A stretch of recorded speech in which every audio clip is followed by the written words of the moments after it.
Hello guys. तो हम vision IAS की दिसंबर मंथ की करंट अफेयर मैगज़ीन देख रहे थे और इकोनॉमी का सेक्शन चल रहा है जिसमें कि हम 2 वीडियोस पहले बना चुके हैं। इकोनॉमी का जो सेक्शन है थोड़ा बड़ा होता है, तो इसी वजह से उसमें थोड़ी ज़्यादा वीडियोस लग जाती हैं। बाकी ये इस वीडियो में हम जो रह गया सेक्शन उसको कवर करने की कोशिश करेंगे। तो आज का जो पहला टॉपिक हमारा वो है पेंशन सिस्टम इन इंडिया। तो न्यूज़ में क्यों है, तो देखो एक डिबेट चल रही है आज के समय कि जो ओल्ड पेंशन स्कीम थी और जो अब नई पेंशन स्कीम है उनके बीच में कि पहली वाली को दोबारा लाना चाहिए या फिर नई वाली ही ठीक है। तो एक पूरी एक डिबेट चल रही है, तो इसके बारे में हम जानेंगे। तो हम ये पहले जान लेते हैं कि इंडिया का पेंशन सिस्टम किस तरीके से काम करता है, ठीक है। तो पहली बात तो जो इंडिया में जो सिस्टम है पूरा पेंशन का, ये बहुत ही ज़्यादा कॉम्प्लेक्स है और फ्रेगमेंटेड है। मतलब एक तो काफ़ी सारी चीज़ें हैं कि भाई किसको मिलेगी किसको नहीं, और फिर अलग अलग तरीके से पेंशन मिलती है, ठीक है। गवर्नमेंट के द्वारा भी मिलती है, उसके अलावा अलग अलग ऑर्गेनाइजेशंस के थ्रू भी मिलती है। तो इस वजह से क्या है, काफ़ी ज़्यादा कॉम्प्लेक्स सिस्टम हो जाता है। तो अगर हम देखें कि कौन कौन सी पेंशन्स इंडिया में होती हैं, तो सबसे पहली बात तो पब्लिक पेंशन्स, मतलब वो पेंशन जो गवर्नमेंट के द्वारा दी जाती हैं। इसमें कौन सी आती हैं, इसमें 2 तरह की आपको देखने को मिलेगा। एक तो ओपीएस जैसे हम बोलते हैं ओल्ड पेंशन सिस्टम, और एक एनपीएस जैसे हम बोलते हैं न्यू पेंशन सिस्टम। और इन्हीं के दोनों के अराउंड क्या है आज के समय डिबेट चल रही है।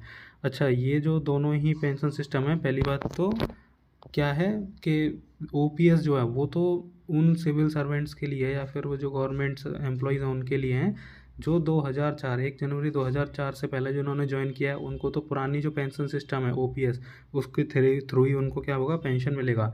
लेकिन जिन्होंने क्या है 1 जनवरी 2004 के बाद जिन्होंने ज्वाइन किया है सर्विसेज को, उनको जो नई पेंशन स्कीम है उसके थ्रू पेंशन दी जाएगी, ठीक है।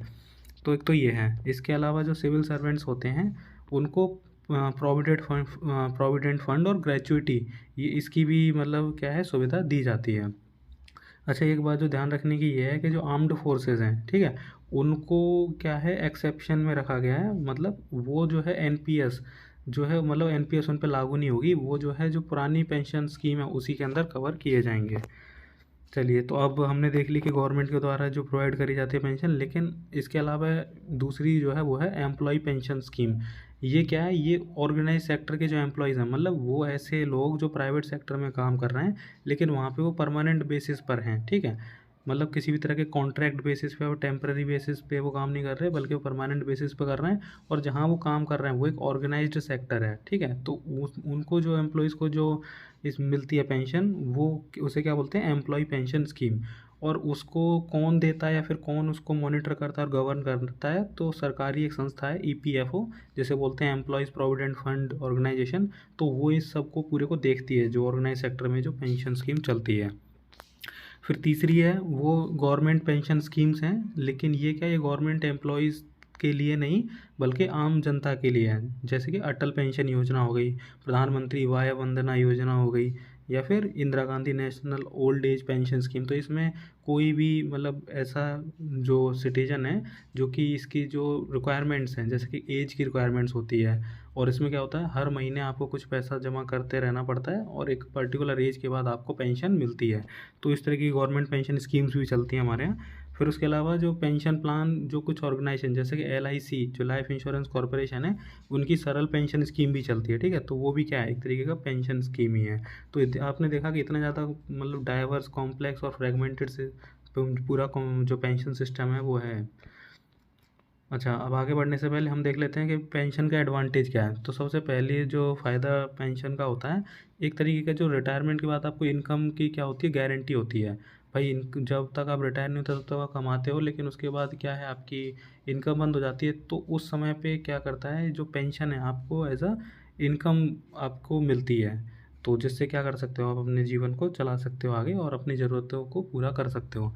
दूसरी बात यह है कि ये क्या एक टैक्स एफिशिएंट वे है अपने मनी को बचाने का। मतलब हमें पता है कि जो पैसा हम डालते हैं ये पेंशन स्कीम्स में, वो टैक्स उन पे मतलब टैक्स उन पे नहीं लगता। तो इस वजह से क्या है, ये एक अच्छा तरीका भी है अपना पैसे को बचाने का। फिर तीसरी जो बात है कि इसमें क्या होता है ना, ज़्यादातर केसेस में जो एम्प्लॉयर होता है वही रिस्पॉन्सिबल होता है पूरा ये मैनेज करने को, मैनेज मतलब जो पेंशन सिस्टम है इसे मैनेज करने का। तो इस वजह से क्या है ये मतलब ये इसका एडवांटेज है एम्प्लॉयज़ के लिए। अब आगे बढ़ते हैं, तो जो पूरी जो डिबेट है न्यू पेंशन स्कीम और ओल्ड पेंशन स्कीम को, तो वो क्या है और मतलब वो डिफरेंस क्या है दोनों में, वो देखते हैं। सबसे पहला जो डिफरेंस है वो आ जाता है नेचर में, मतलब दोनों ही पेंशन जो हैं उनका नेचर अलग है। जैसे पहली जो जो न्यू पेंशन सिस्टम है, इसमें क्या है, इसमें क्या है, डिफाइंड कंट्रीब्यूशन पेंशन है। मतलब इसमें जो आप जो एम्प्लॉइज़ होगा वो क्या करेगा, उसको अपने जो उसकी इनकम है, उसकी जो सैलरी है, उसमें से इसमें क्या करना पड़ेगा, कंट्रीब्यूट करना पड़ेगा। जब जब वो काम कर रहा है, मतलब उसके एम्प्लॉयमेंट के सालों में, उसके एम्प्लॉयमेंट के समय पे अपनी सैलरी में से वो कुछ पार्ट इसमें कंट्रीब्यूट करेगा। वहीं ओल्ड पेंशन सिस्टम की हम बात करें तो इसमें क्या है, ये एक डिफाइंड बेनिफिट पेंशन है, ठीक है। लेकिन ये क्या है, मतलब गवर्नमेंट एम्प्लॉयज़ उन्हीं के लिए होती है, और इसमें जो मतलब इसमें कंट्रीब्यूट करने का कोई सिस्टम नहीं होता है। इसमें जो आपकी आखिरी जो सैलरी जो आप लेते हो उसके बेसिस पे आपको पेंशन मिलती है। तो ये ज़्यादातर गवर्नमेंट एम्प्लॉयज़ के लिए ही होती है। एलिजिबिलिटी की बात करें तो जो नई पेंशन जो सिस्टम है इसमें क्या है, सारे सिटीजन एलिजिबल हैं। मतलब 18 से अगर 65 साल के हो तो मतलब इसमें आप एलिजिबल हो। और वहीं पे ये जो दूसरी वाली जो मतलब जो ओल्ड पेंशन सिस्टम था, इसमें क्या है, ये सिर्फ गवर्नमेंट जो एम्प्लॉयज़ थे उनके लिए थी। अच्छा, रिस्क देखें तो देखो नई पेंशन जो सिस्टम है इसमें रिस्क है। क्यों? क्योंकि इसमें जो आपका अमाउंट जो होता है उस अमाउंट को इन्वेस्ट किया जाता है मार्केट लिंक सिक्योरिटीज़, मतलब स्टॉक मार्केट और जो जो मार्केट की जो मतलब जो सिक्योरिटीज़ जो होती हैं उनमें इन्वेस्ट किया जाता है। तो देखो उनका क्या है ना कि वो बढ़ भी सकती हैं, घट भी सकती हैं समय के साथ, तो उसमें हमेशा एक रिस्क इन्वॉल्व रहता है। वहीं पे जो ओल्ड पेंशन सिस्टम था इसमें किसी भी तरह का रिस्क नहीं है। आप जो भी होगा, लेकिन आपकी आखिरी जो सैलरी होगी उसका 50% आपको आपकी पेंशन के रूप में मिलेगा ही मिलेगा, ठीक है। फिर टैक्स बेनिफिट के मामले में देखें तो जो नई पेंशन सिस्टम है इसमें बिल्कुल टैक्स में आपको फ़ायदा मिलता है। वहीं पुराने वाले में कोई टैक्स बेनिफिट नहीं मिलते थे। और पेंशन अमाउंट की बात करें, रिटायरमेंट के समय पे कितना पेंशन अमाउंट होगा, तो देखो जितना भी आप कंट्रीब्यूट करते हो तो टोटल उसका एक अमाउंट हो जाता है। उसका जो 60% जो होगा वो पहली बात तो टैक्स फ्री होगा, और वो आप रिटायरमेंट के टाइम पे रिडीम कर लोगे, मतलब 60% पैसा आपको रिटायरमेंट के समय मिल जाएगा। बाकी जो बचा कुचा पैसा है वो आपको एन्युनिटीज़ के फॉर्म में, मतलब हर मंथली आपके पास आता रहेगा और वो टैक्सेबल होगा। वहीं अगर हम बात करें ओल्ड पेंशन सिस्टम की, तो यहाँ पे क्या है, आपकी जो आखिरी जो सैलरी थी उसका 50% आपको क्या होगा, मंथली पेंशन मिलेगी, ठीक है, और ये फिक्स है। अब बात आई कि भाई फिर ये नई पेंशन स्कीम जो है या फिर नए पेंशन सिस्टम को लाने की ज़रूरत क्या पड़ी। तो देखो 2004 में ये एनपीएस को क्या किया गया था, इंट्रोड्यूस किया गया था। और इसको क्यों इंट्रोड्यूस किया गया, एक रिपोर्ट है किसकी, ओसिस प्रोजेक्ट की। ओसिस क्या है, old age social and income security project. इसमें क्या है, इस प्रोजेक्ट में मतलब दो बातें देखने को मिली ओल्ड पेंशन सिस्टम के मामले में। पहली तो ये कि वो जो पुराना वाला सिस्टम था उसने क्या है, जो पेंशन लायबिलिटी है गवर्नमेंट की वो काफ़ी ज़्यादा उसमें बढ़ गई थी। मतलब जो सरकार को जो पैसा जो खर्च करना पड़ रहा था पेंशन को पूर्ति करने के लिए, वो काफ़ी बढ़ गया। तो ये एक बहुत बड़ी दिक्कत आ रही थी। दूसरी, इसमें क्या है, अनसस्टेनेबल नेचर है। जो पुरानी जो पेंशन स्कीम थी उसका क्या है, अनसस्टेनेबल नेचर था। मतलब जो लायबिलिटीज़ जो हैं सरकार की वो समय के साथ बढ़ती ही जा रही थी, बढ़ती जा रही थी। क्यों बढ़ती जा रही थी, क्योंकि देखो जैसे जैसे हेल्थ केयर सिस्टम अच्छा हो रहा है देश का, उसी की वजह से क्या हो रहा है, जो लाइफ एक्सपेक्टेंसी है, मतलब एक इंसान कितना साल जिएगा, वो क्या है, वो भी बढ़ रही है। अब वो बढ़ रही है तो उसके हिसाब से आपको पता है कि पेंशन और ज़्यादा लंबे समय तक देती रहनी पड़ेगी। तो इसकी वजह से क्या है, एक अनसस्टेनेबल पूरा सिस्टम बन जाता है। अगर हम देखें एग्जाम्पल केस में, तो जो अगर हम सेंटर का जो पेंशन का जो बिल देखेंगे तो वो देखो 58 टाइम्स बढ़ गया है। 1991 के फिगर के मुकाबले 2020-21 में जो पेंशन बिल है वो कितना जंप कर गया, 58 टाइम्स, जो कि बहुत बड़ा अपने आप में एक जंप है, ठीक है। और अगर वही बात अगर हम कुछ स्टेट्स की करें तो वहाँ तो मामला बहुत ही ख़राब है। जैसे हिमाचल का एग्जाम्पल लें तो हिमाचल में जो स्टेट का खुद का जो टैक्स रेवेन्यू है ना, उसका 80% तो सिर्फ किस में जाता है, पेंशन में जाता है। तो इस वजह से क्या है, काफ़ी ज़्यादा अनसस्टेनेबल ये जो ओल्ड पेंशन सिस्टम था ये हो गया था। इसी वजह से हमें नई पेंशन सिस्टम को लाने की ज़रूरत पड़ी। फिर हम देखते हैं कि जो हमारा जो इंडियन पेंशन सिस्टम है इसमें और क्या चैलेंजेस हैं, ठीक है। तो देखो पहला तो ये है कि लो एंड स्क्यूड कवरेज। मतलब इसमें जो कवरेज है वो किसके लिए है, जो सिविल सर्वेंट्स हैं या फिर जो एम्प्लॉयज़ हैं ऑर्गेनाइज सेक्टर में, मतलब जो प्राइवेट सेक्टर में हैं, जो एम्प्लॉयज़ हैं उनके लिए, या फिर जो गवर्नमेंट एम्प्लॉयज़ हैं उनके लिए ये कवरेज है। बल्कि जो अगर हम देखें तो जो 85% जो वर्कर हैं वो किसी भी तरीके की पेंशन स्कीम में भी कवर हो नहीं रहे हैं। तो इसकी वजह से क्या, इनका कवरेज काफ़ी कम है। दूसरा चैलेंज क्या है कि ये काफ़ी मतलब लिमिटेड सोशल सिक्योरिटी प्रोवाइड करते हैं एल्डरली पुअर को, मतलब जो ऐसे गरीब हैं जिनकी एज काफ़ी हो चुकी है, उनको मतलब जो सोशल सेफ्टी है वो काफ़ी कम ये प्रोवाइड करते हैं। कैसे, अगर हम देखें तो 50% जो हैं, मतलब एल्डरलीज हैं पुअर, उनको किसी भी तरह का इनकम सपोर्ट नहीं मिलता सरकार की तरफ से। दूसरी बात कि 26% जो पूरा जो सोशल पेंशन है, मतलब जो 26% जो लोग हैं वो क्या है, वो सोशल पेंशन लेते हैं लेकिन as a part of poverty alleviation, ठीक है। तो गरीबी हटाने के जो स्कीम्स चलती हैं उसके थ्रू उनको मतलब क्या होता है, 26% को पेंशन मिलता है। तो मतलब देखा जाए तो एल्डरली पुअर के लिए काफ़ी ज़्यादा लिमिटेड सोशल नेट है। फिर हम बात करते हैं लॉन्गेविटी रिस्क। लॉन्गेविटी रिस्क क्या होता है कि देखो वही वाली बात के समय के साथ क्या हो रहा है, इंडिया का जो हेल्थ केयर सिस्टम है वो बहुत बेहतर होता जा रहा है, जिसकी वजह से जो लोगों की जो लाइफ एक्सपेक्टेंसी है वो क्या हो रही है, वो बढ़ रही है। और वो बढ़ रही है तो इसकी वजह से जो पेंशन देने का जो पीरियड है वो भी काफ़ी ज़्यादा बढ़ता जा रहा है, मतलब एक लंबे समय तक क्या हो रहा है, अब पेंशन दी जा रही है लोगों को। तो ये एक रिस्क है। फिर उसके अलावा large percentage of informal employment. तो देखो हमने देखा कि पेंशन किसको मिल रही है, पहली बात तो जो गवर्नमेंट एम्प्लॉयज़ हैं, और दूसरी बात जो फॉर्मल सेक्टर में काम कर रहे हैं। लेकिन देखा जाए तो बहुत एक बड़ी परसेंटेज ऐसी है जो कि इनफॉर्मल जो सेक्टर है उसमें काम कर रहे हैं, तो उनको किसी भी तरीके का जो पेंशन जो नेट है उसके अंदर वो नहीं आते हैं। फिर हम देखते हैं कि high asymmetry and burden of public pension. तो हो क्या रहा है, मतलब वही है ना कि देखो सबसे पहली बात तो ये है कि जो पूरा जो पेंशन का जो बर्डन है 60% तो स्टेट गवर्नमेंट के ऊपर ही आता है। मतलब ये हाई असिमेट्री है, मतलब सेंट्रल गवर्नमेंट पे सिर्फ 40% बर्डन आ रहा है और जो स्टेट गवर्नमेंट है उन पे 60% आ रहा है। तो एक तो ये बड़ी बात है। दूसरा कि जो एक्स वर्कर होते हैं, मतलब जो गवर्नमेंट में अब जो रिटायर हो गए, या फिर उन अब क्या है कि जो पेंशन थी वो ट्रांसफ़र भी होती थी, जो वाइफ होती थी उनके पास वो क्या हो जाती थी, ट्रांसफ़र हो जाती थी। तो इसकी वजह से क्या है, इसकी वजह से बहुत ही ज़्यादा मतलब बर्डन जो है वो और ज़्यादा बढ़ जाता है। अब देखते हैं कि आगे क्या किया जा सकता है, क्या हो सकता है। तो सबसे पहली बात तो ये है कि जो मिनिमम लेवल ऑफ सपोर्ट क्या करनी चाहिए, हमें इंट्रोड्यूस करनी चाहिए जो एजेड जो लोग हैं उनके लिए, ठीक है, जो बहुत ही गरीब हैं और जो एजेड हो चुके हैं उनके लिए कुछ तो minimum level of support provide करी जानी चाहिए, वो पेंशन के टर्म में की जा सकती है। दूसरी बात है कि जो पेंशन का जो कवरेज है उसको सिर्फ ऑर्गेनाइज्ड सेक्टर और जो गवर्नमेंट जो एम्प्लॉयज़ हैं उन तक ना रखकर जो अनऑर्गेनाइज्ड जो वर्किंग क्लास है उसको उसके लिए भी उसको एक्सपेंड किया जाना चाहिए। फिर तीसरी जो बात है वो है कि एक मिनिमम एक्सेस एज क्या है, इंट्रोड्यूस करी जानी चाहिए। मतलब ऐसा नहीं कि आप अगर अपने समय से पहले रिटायर हो गए तो आपको पेंशन मिलने लग जाए। तो मान लो एक एज अगर हमने डिटरमाइन कर ली, मतलब 60 ईयर्स, तो आप अगर 50 साल पे रिटायर हो रहे हो तो आपको 10 साल फिर वेट करना पड़ेगा अपनी पेंशन के लिए। तो मतलब एक मिनिमम एज मतलब डिटरमाइन हो जाए कि इतने तक तो आपको नहीं मिलेगी, उसके बाद ही मिलेगी। फिर क्या कर सकते हैं कि जो रेगुलेटरी रिक्वायरमेंट है उसको और ज़्यादा इम्प्रूव कर सकते हैं जो प्राइवेट जो पेंशन सिस्टम चल रहे हैं उसके लिए, ठीक है, जिससे वो और ज़्यादा बेहतर हो जाएंगे।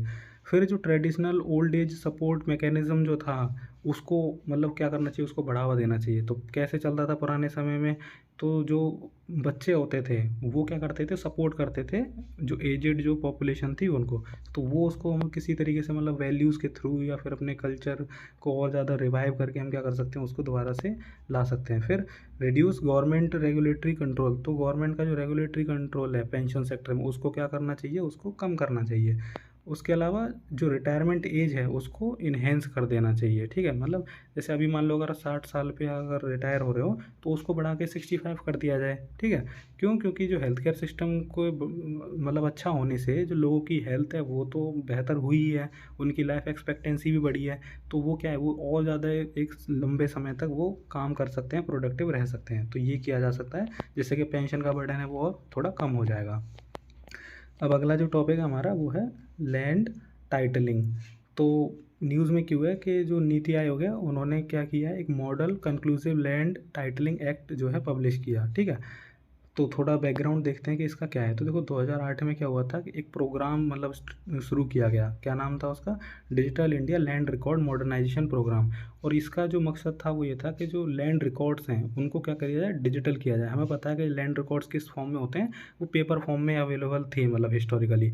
लेकिन अब क्योंकि डिजिटल थोड़ा हो गया है पूरा सिस्टम, तो उनको भी क्या करने की ज़रूरत है, डिजिटाइज़ करने की ज़रूरत है। तो ये जो प्रोग्राम था उसके लिए था।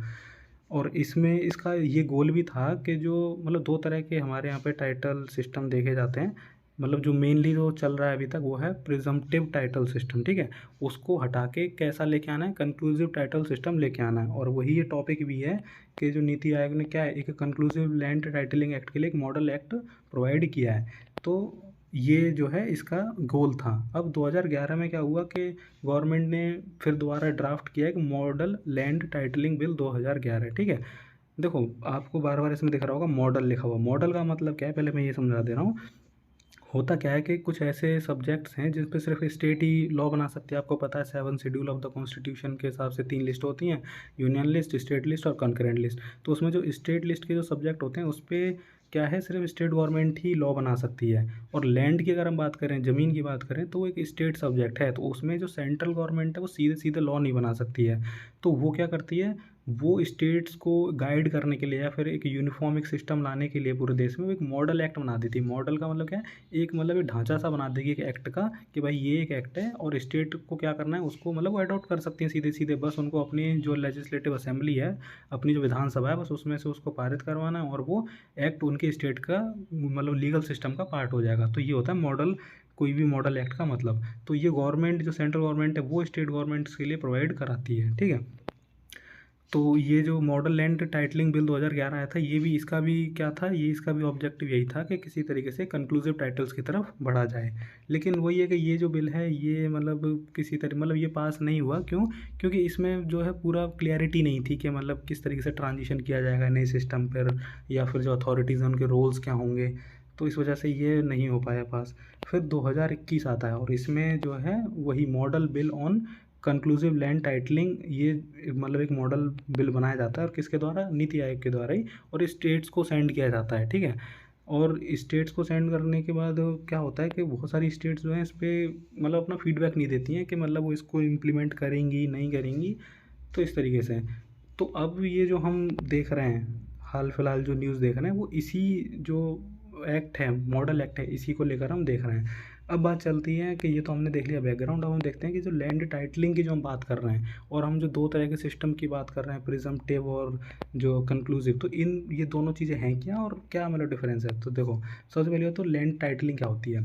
साधारण भाषा में बताएं तो कोई भी ज़मीन है उस पर किसकी मालिकाना हक है वो कहलाता है उस लैंड का टाइटल, ठीक है। और यही डिसाइड करना कि उस लैंड का या फिर उस ज़मीन का मालिक, असली मालिक कौन है, ये जो डिफाइन या फिर डिटरमाइन करने की जो प्रोसेस है उसी को बोलते हैं लैंड टाइटलिंग, ठीक है। अब जो गवर्नमेंट जो करना चाह रही है उसका अपना एक ऑब्जेक्टिव है। तो वो क्यों करना चाह रहे हैं कि जो मतलब जो इंडिविजुअल्स हैं जिनकी वो प्रॉपर्टी है और जो गवर्नमेंट है वो क्या कर सकते हैं, इसके थ्रू एक तरीके से ट्रेड कर सकते हैं या फिर एक्सचेंज कर सकते हैं। मान लो गवर्नमेंट को कोई प्रोजेक्ट, इंफ्रास्ट्रक्चर प्रोजेक्ट चलाना है, लाना है, मान लो रोड बनानी है। अब उसके लिए उसको लैंड एक्विजिशन करना पड़ता है। तो आज के समय क्या है कि लैंड रिकॉर्ड्स ही प्रॉपर नहीं है, हैं भी तो वो प्रिजम्पटिव तरीके से चल रहे हैं, कंक्लूसिव मतलब फिक्स्ड या फिर कह लो एकदम डिफाइंड तो लैंड रिकॉर्ड्स है नहीं। तो इसको आसान करने के लिए, ठीक है, जो एक्सचेंज है लैंड्स का या ट्रेड करने के लिए लैंड्स का, ये गवर्नमेंट इसको और ज़्यादा इसमें बढ़ावा दे रही है। तो ये तो होगी लैंड टाइटलिंग।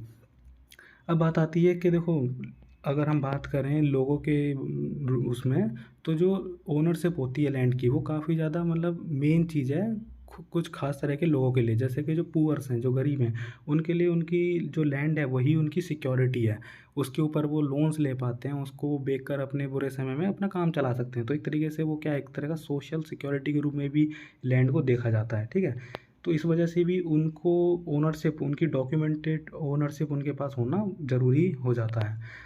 अगर हम अब बात करते हैं कि इंडिया में जो अभी जो सिस्टम फॉलो किया जाता है उसे हम बोलते हैं प्रिजम्पटिव लैंड टाइटलिंग, ठीक है। तो इसमें क्या होता है कि अभी हाल फिलहाल किसी लैंड पे जिसका भी पोजेशन है, हम वो मान लेते हैं कि भाई वही क्या है, उस लैंड का मालिक है, ठीक है। और वो पोजेशन किस तरीके से हम मतलब डिफाइन करते हैं, डिटरमाइन करते हैं, तो वो डिटरमाइन होता है पास्ट ट्रांजैक्शन के बेसिस पे, मतलब उसके पास किसी तरह का सेल्स डीड होगा, सेल्स डीड मतलब बेचने का, या फिर मैंने तो किसी से ख़रीदा था, इस तरीके का कोई डॉक्यूमेंट उसके पास होना चाहिए। अगर ऐसा है ट्रांजैक्शन का कोई उसके पास डिटेल है, तो हम ये मान लेते हैं कि वो हाल फिलहाल उसके पास उसका पोजेशन है और उसके पास पास्ट ट्रांजैक्शन का रिकॉर्ड है, तो मतलब वही उसका क्या है, ओनर है किसी लैंड का। तो ये होता है प्रिजम्पटिव लैंड टाइटलिंग। ठीक है, अब इसमें हम प्रिजम्पशन ले रहे हैं, मतलब ये मान के चल रहे हैं, ये हमें नहीं पता कि सच में वो है भी या नहीं, लेकिन ये इसी तरीके से काम चल रहा है। अब देखो इसमें होता क्या है कि इसमें जो जिसके पास भी रजिस्ट्रेशन पेपर हैं, उसको मतलब वो जो होल्ड कर रहा है रजिस्ट्रेशन पेपर को, उसको किसी तरीके की गवर्नमेंट सिक्योरिटी नहीं है, फिर गवर्नमेंट की तरफ से ये मतलब डिक्लेरेशन नहीं है कि हाँ भाई ये तेरी ही प्रॉपर्टी है। ठीक है, तो वो लीगल फ्रेमवर्क की गारंटी के अंदर नहीं आते हैं। ठीक है, तो उनकी जो ओनरशिप है वो एक तरीके से गवर्नमेंट की गारंटी और जो लीगल फ्रेमवर्क है उसके अंदर वो नहीं आती है प्रिजम्पटिव वाले सिस्टम में।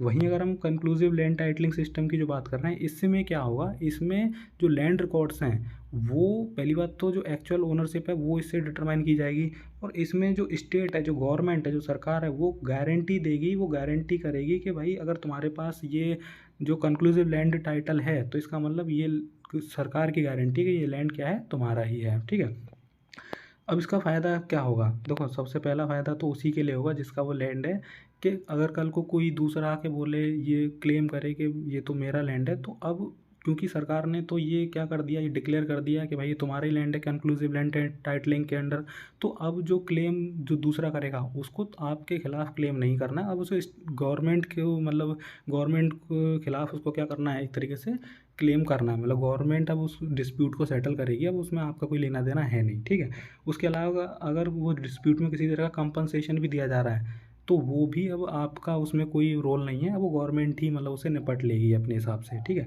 तो ये इसमें इसका ये बहुत बड़ा फ़ायदा है कि एक बार अगर आपको जो कंक्लूसिव जो लैंड टाइटल मिल गया, तो अब आपका रोल मतलब बहुत ही अब नॉर्मल, मतलब आपका कोई रोल नहीं है, अब गवर्नमेंट है, अगर कोई आके क्लेम भी करेगा आपके लैंड को, तो आपको उससे जाके मतलब सूट्स नहीं फाइल करने, ना आपको कोर्ट में जाके उसके खिलाफ केस लड़ना है, अब वो गवर्नमेंट उसको लड़ेगी, उसको डिस्प्यूट को रिजॉल्व करेगी। ये जो सिस्टम है पूरा, ये कहाँ से आया है, ये साउथ ऑस्ट्रेलिया जो है वहाँ पे ओरिजिनेट हुआ था, और उसके बाद फिर ये अलग अलग देशों में फैला। ठीक है, तो ये तो बात हो गई लैंड टाइटलिंग की, जो हमने देख लिया समझ लिया क्या चीज़ है। अब ये जो मॉडल कंक्लूसिव जो लैंड टाइटलिंग एक्ट है, इसके क्या फीचर्स हैं जो नीति आयोग ने जो पब्लिश किया है, तो देखो इसमें क्या होगा, एक लैंड अथॉरिटी सेट करने की बात करी गई है स्टेट गवर्नमेंट के द्वारा, कि स्टेट गवर्नमेंट क्या करे, एक लैंड अथॉरिटी सेटअप करे, और वो लैंड अथॉरिटी क्या करेगी, एक टाइटल रजिस्ट्रेशन ऑफिसर को अपॉइंट करेगी। ठीक है, और यही जो लैंड अथॉरिटी ये भी यही क्या करेगी, जो रिकॉर्ड ऑफ टाइटल है, मतलब अभी प्रेजेंट में किसके पास रिकॉर्ड है उसका लैंड का, वो क्या करेगी, उसको पब्लिश करेगी। उसके अलावा जो टाइटल जो रजिस्ट्रेशन ऑफिसर है, वो क्या करेगा, वो मतलब एक लिस्ट प्रिपेयर करेगा किसकी, लैंड टाइटल्स की, मतलब अभी हाल फिलहाल के रिकॉर्ड्स और डॉक्यूमेंट के हिसाब से कौन सा लैंड का टाइटल किसके पास है, उसकी एक लिस्ट जो है प्रिपेयर करेगा, और उस लिस्ट को क्या करेगा, पब्लिश करेगा, ऑनलाइन उसे पब्लिश कर देगा। अब जब पब्लिश करेगा तो उसमें कुछ लोग ऐसे भी होंगे जिनको जो उसके खिलाफ एक तरीके से डिस्प्यूट क्लेम करेंगे कि मतलब ये आपने गलत इसमें नाम डाल रखा है, ये तो हमारी है। तो इसके लिए क्या है, एक लैंड डिस्प्यूट रिजोल्यूशन ऑफिसर की जो मतलब एक ऑफिस है ये बनाई गई है। ये क्या करेगा, वो जो डिस्प्यूट के जो क्लेम्स आ रहे हैं उसको रिसीव करेगा, और जो है टीआरओ के साथ मिलकर क्या करेगा, वेरीफाई करेगा सब डॉक्यूमेंट को। ठीक है, और उसके बाद क्या करेगा, उनको रिजॉल्व करेगा। लेकिन मान लो उसने कोई अपना वर्डिक्ट दिया, जो लैंड डिस्प्यूट रिजोल्यूशन जो ऑफिसर है, और अगर आप उससे नहीं हो, मतलब अगर आप उससे खुश नहीं हो, तो आप क्या कर सकते हो, आप लैंड टाइटलिंग अपीलेट ट्राइब्यूनल है, वो भी बनाया गया है इसी एक्ट के अंदर, उसमें जाके आप क्या कर लो, अब उसको अपील कर सकते हो उसके खिलाफ, जो एलडीआरओ का जो डिसीजन है या फिर टीआरओ का डिसीजन, उसके खिलाफ आप इसमें अपील कर सकते हो। ठीक है, अच्छा इसमें एक बात और है कि मान लो अगर वो जो लिस्ट है जो लैंड टाइटल्स की, वो जब पब्लिश करी जाएगी, उसके बाद आपको 3 साल का समय दिया जाएगा। उस 3 साल के समय में ही आपको किसी तरह के डिस्प्यूट मतलब आपको क्लेम अपना दिखाना है या फिर जताना है। अगर 3 साल के बाद क्या होगा, 3 साल के बाद ये मान लिया जाएगा कि वो जो लिस्ट थी उसमें जो ओनर था वही उसका क्या है, कंक्लूसिव ओनर बन जाएगा। तो जो कंक्लूसिव प्रूफ है ओनरशिप का, वो 3 साल बाद क्या हो जाएगा, वो कन्वर्ट हो जाएगा एज अ कंक्लूसिव टाइटल में। ठीक है, इसके अलावा जो इस सब के बाद भी मान लो अपीलेट ट्राइब्यूनल और ये सब के पास भी अगर आप घुमाएं, तो आखिरी में जो आपके पास जो ऑप्शन बचेगा वो एक ही बचेगा कि अब आप इन सब के खिलाफ क्या कर सकते हो, अपील आप दायर कर सकते हो हाई कोर्ट में। तो ये पूरा एक तरीके से ढांचा है इस model conclusive land titling act का। तो हमने देखा इसमें क्या क्या, कौन कौन से ऑफिसर्स को अपॉइंट किया जाएगा और उनके क्या क्या काम होंगे अपने। अब बात करते हैं कि चैलेंजेस क्या हैं जो हम कंक्लूसिव लैंड टाइटलिंग एक्ट मतलब जो हम लाना चाह रहे हैं इसमें चैलेंजेस क्या आएंगे। तो सबसे पहला चैलेंज ये आएगा कि जो रिकॉर्ड्स हैं आज के समय वो काफ़ी ज़्यादा बैड शेप में है। मतलब देखो प्रॉपर तरीके से लैंड्स को मतलब जो है रखा नहीं गया है। उसके अलावा बहुत सारे लैंड रिकॉर्ड जो अपडेट नहीं हुए हैं बहुत टाइम से। तो इसकी वजह से क्या है, जो लैंड्स जो रिकॉर्ड्स की जो क्वालिटी है वो काफ़ी ज़्यादा पुअर है।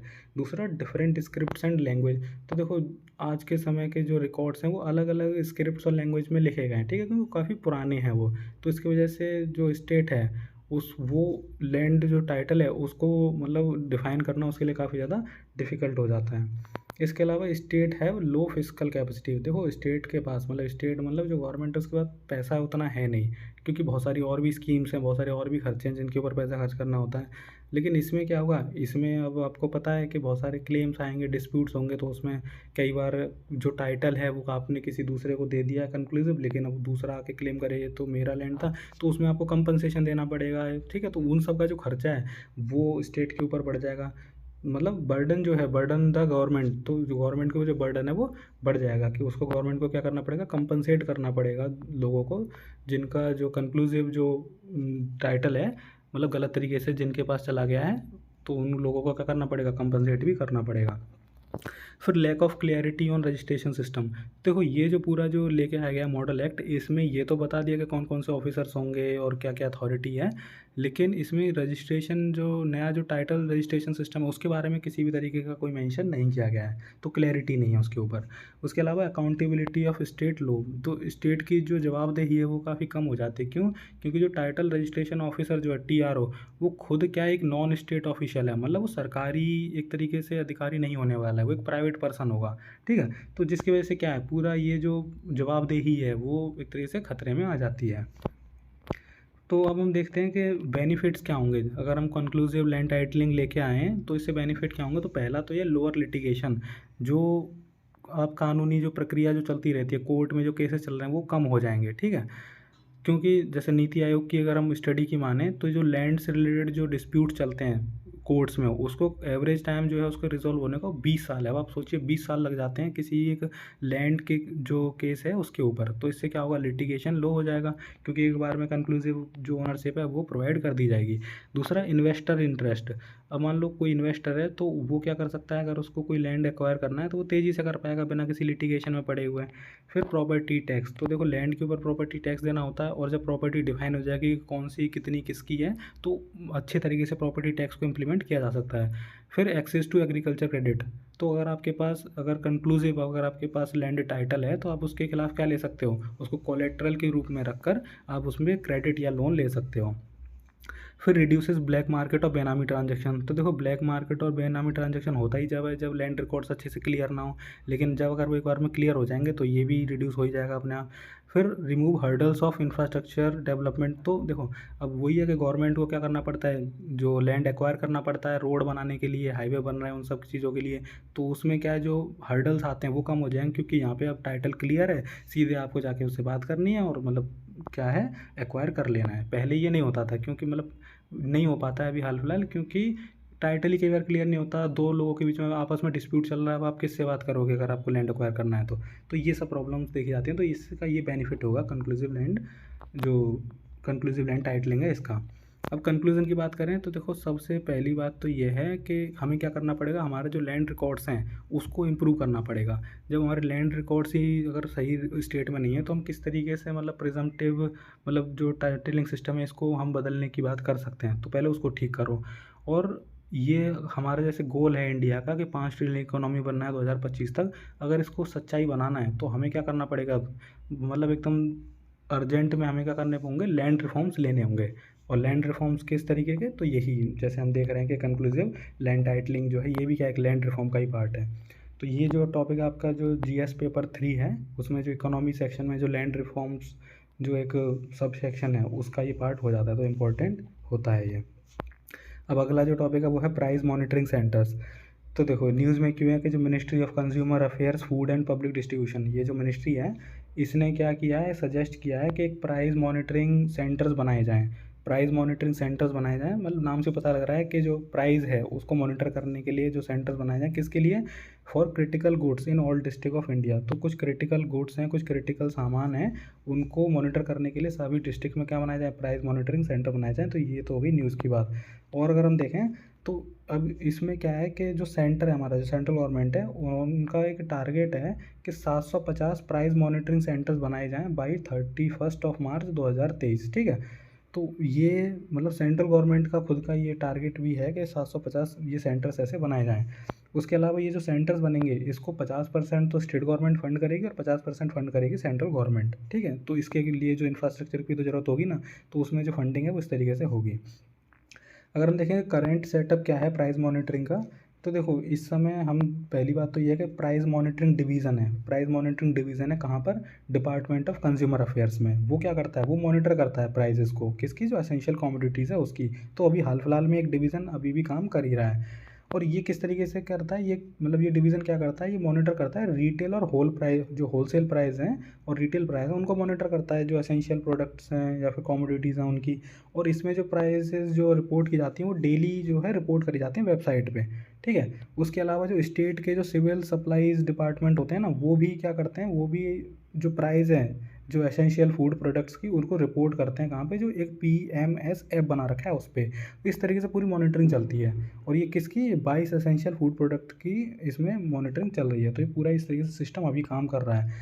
उसके अलावा जो 22 एसेंशियल फूड कमोडिटी जो मॉनिटर की जाती हैं उनका लिए जो डाटा जो कलेक्ट किया जाता है वो 340 मार्केट सेंटर से हाल फिलहाल कलेक्ट किया जाता है। ठीक है, और इनकी जो एक्यूरेसी है कि भाई ये डाटा सही है नहीं, इसको क्रॉस चेक करने के लिए सेंटर क्या करती है, जो जो मतलब जो FCI है, मतलब जो फूड कॉरपोरेशन ऑफ इंडिया या फिर जो नाफेड है, इनकी सर्विसेज को भी यूटिलाइज़ करती है जिससे क्रॉस चेक किया जा सके। ठीक है, अब हम बात करते हैं कि जो हम बात कर रहे हैं कि प्राइस मॉनिटरिंग जो सेंटर्स बनाए जाएंगे तो उसका बेनिफिट क्या है। सबसे पहला जो बेनिफिट होगा कि इससे इन्फ्लेशन, जो महंगाई है उसको कंट्रोल किया जा सकता है। जब हम क्या कर रहे हैं, इसमें मॉनिटरिंग कर रहे हैं और जब हमें लगेगा कि भाई प्राइस जो है बहुत ही मतलब तेज़ी से बढ़ रहे हैं तो हम उसको वहीं के वहीं कंट्रोल कर सकते हैं।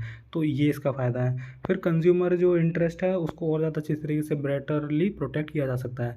जो प्रोडक्ट्स हैं, जो कमोडिटीज़ हैं, उनकी क्वालिटी, क्वांटिटी और जो टेस्टिंग, वो सब और ज़्यादा अच्छी तरीके से मतलब देखी जा सकती है, मॉनिटर की जा सकती है, जिससे कंज्यूमर इंटरेस्ट जो बेटर होता है।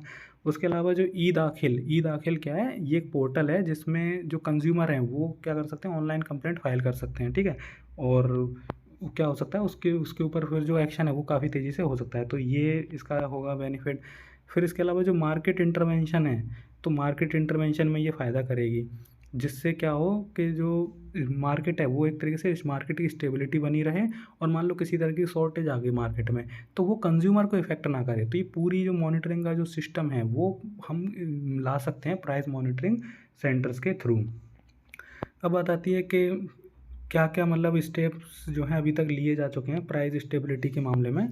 तो पहली जो बात है वो है scheme for strengthening of price monitoring mechanism. तो एक स्कीम लाई गई जो किसके लिए, कि जो प्राइस मॉनिटरिंग मैकेनिज्म है उसको और स्ट्रेंथन करने के लिए। ठीक है, तो ये एक स्टेप लिया गया था। और मतलब इस स्कीम में क्या था कि वही जो मतलब जो पूरा जो डाटा है, जो प्राइस है, उसको मॉनिटर किया जाए, उसको रिपोर्ट किया जाए, एनालाइज किया जाए एसेंशियल फूड कमोडिटीज़ की। तो वो पूरी एक स्कीम थी। उसके अलावा प्राइस स्टेबलाइजेशन फंड, तो इसमें क्या था, अगर मान लो किसी भी कमोडिटी का प्राइस, जैसे मान लो ऑनियन, पोटैटो या पल्सेस, इनका प्राइस अगर एक मतलब तेज़ी से बढ़ रहा है, इन्फ्लेट कर रहा है, तो क्या किया जाता था, क्या किया जाएगा इसमें, उसको स्टेबलाइज करने के लिए फ़ंड ये बनाया गया। ठीक है, तीसरा जो है कि इसमें क्या है कि मार्केट इंटरवेंशन स्कीम्स भी हैं। मार्केट इंटरवेंशन स्कीम्स क्या, जैसे कि पल्सेस हैं या फिर कुछ वेजिटेबल्स हो गए, तो इनके लिए मार्केट इंटरवेंशन स्कीम में ये होता था कि मान लो अगर बढ़ रही है प्राइस एकदम से, तो उसको क्या कर सकते हैं, उसको वहीं की वहीं मतलब रोका जा सकता है। तो इस तरीके के जो है कुछ स्टेप जो हैं लिए गए, जिससे कि प्राइस स्टेबिलिटी जो है, मतलब जो पैसे में जो एक कह लो कि स्थिरता है वो बनी रहे। ठीक है, तो अब इसी के साथ इस वीडियो को यहीं एंड करते हैं। अब जो इकोनॉमी का जो सेक्शन है इसमें बस एक आखिरी वीडियो और आएगी जिसमें हम जो जो शॉर्ट्स न्यूज़ होती हैं इसको कवर कर लेंगे। ठीक है, तो उसके लिए मैं अलग से एक अगली वीडियो भी लेके आता हूँ। बाकी उसके बाद हमारा इकोनॉमी ख़त्म हो जाएगा, फिर हम आगे अपना बढ़ेंगे, सिक्योरिटी फिर हम अपना कवर करेंगे, ठीक है। अगर आपको ये वीडियो अच्छी लगती है तो प्लीज़ इसको लाइक करें और चैनल को सब्सक्राइब करें, और मैं कोशिश करूँगा कि जल्दी से जल्दी आपको जो करंट अफेयर्स की जो मंथली मैगज़ीन है इसको कवर करा दूँ मैं, ठीक है।